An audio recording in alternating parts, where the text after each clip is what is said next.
ایسی ہیں جو معصوم فرماتے ہیں ہر مومن کے گھر میں ہونی چاہیے، جن میں سے ایک دوائی ہے جام امام رضا، عجیب دوائی ہے، اس کو دارو حمال کہتے ہیں۔ نہ صرف امام مولا جواد سے، امام رضا سے، 7ویں امام سے، یہاں تک کہ 11ویں امام تک جب لوگ جاتے تھے کہ مولا ہمیں دوائی دیجیے، امام کہتے تھے کیا تم نے ہمارے جد امام رضا کا نسخہ نہیں سنا؟ شیعہ ہو تمہارے گھر میں یہ نسخہ نہیں ہے، آسان سا نسخہ ہے، اگر کوئی مومن بنا سکتا ہے بنا لے، ورنہ ہمارے پاس موجود ہے کم تعداد میں لیکن لوگ لے سکتے ہیں۔ اس کو دارو حمال کہتے ہیں۔ دارو حمال یعنی کیا؟ یعنی حمل کرنے والا دارو، اس طرح جو چیزیں اٹھاتے ہیں حمل کرتے ہیں۔ دوائی ایک ہے، پانی کو بدلتے ہیں تو ہر بیماری کا علاج ہے۔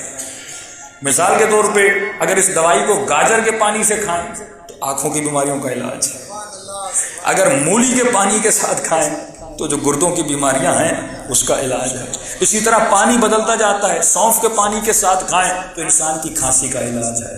اسی طرح جس طرح پانی بدلتا جاتا ہے یہ بیماری بھی بدلتی جاتی ہے، اور تقریباً 18 بیماریوں کا علاج امام رضا نے بتایا، جن میں سے 11 روایات میں ہیں، باقی اجتہادی نسخے ہیں آیت اللہ تبریزیان نے نکالے ہیں۔ تو چھوٹی سی دوا ہے لیکن بہت فائدہ ہے۔ دوسری دوا جسے ہم کہتے ہیں دارو امام موسیٰ کاظم علیہ الصلوۃ والسلام، اہل سنت نے بہت اچھا کام کیا پاکستان میں، ہمدرد والوں نے، کرشی والوں نے، طب النبوی پر، لیکن وہ صرف رسول خدا تک محدود رہے، اہل بیت کی طرف نہیں گئے۔ لیکن ہمارا سلسلہ تو باقی ہے، جاری ہے، ساری ہے، تو لہٰذا ہم نے نبی کی احادیث کو ملایا اور اہل بیت کی روایات کو ملایا۔ یہ شخص امام کے پاس آتے، مولا میں بیمار ہوں، امام فرماتے ہیں اگر آخری عمر تک بیمار نہیں ہونا چاہتے تو اس دوا کو کھاؤ، اگر کبھی بھی بیمار نہیں ہونا چاہتے اس دوا کو۔ انسان بیمار کیوں ہوتا ہے؟ کیونکہ اس کا امیونٹی سسٹم کمزور ہو جاتا ہے۔ جب امیونٹی سسٹم کمزور ہوتا ہے تو بیماریاں حملہ کرنا شروع کر دیتی ہیں۔ تو یہ دارو امام کاظم جو کینسر کے مریضوں کو بھی دیا جاتا ہے،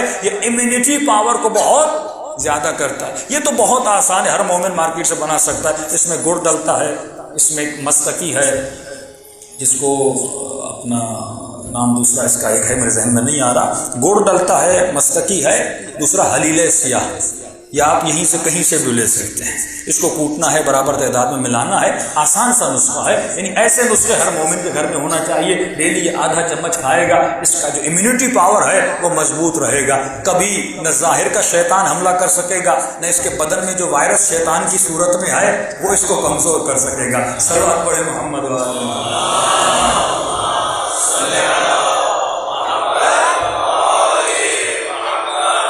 اور انگلش میں اس کو آپ وائرس کہتے ہیں، اہل بیت نے اس کو شیطان کہا ہے، وہ وائرس کو شیطان ہے۔ ہر وہ چیز جو انسان کو نقصان پہنچائے اسے کیا کہا ہے؟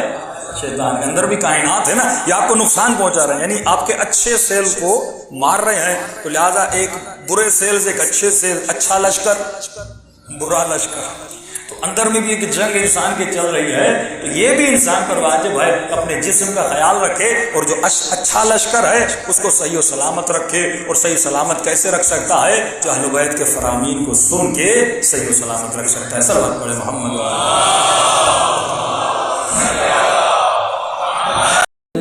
درد دل کا علاج کرتا ہے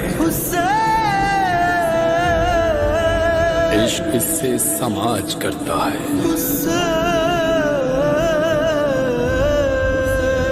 کربلا میں وہ کل اکیلا تھا، آج ہر دل پہ راج کرتا ہے۔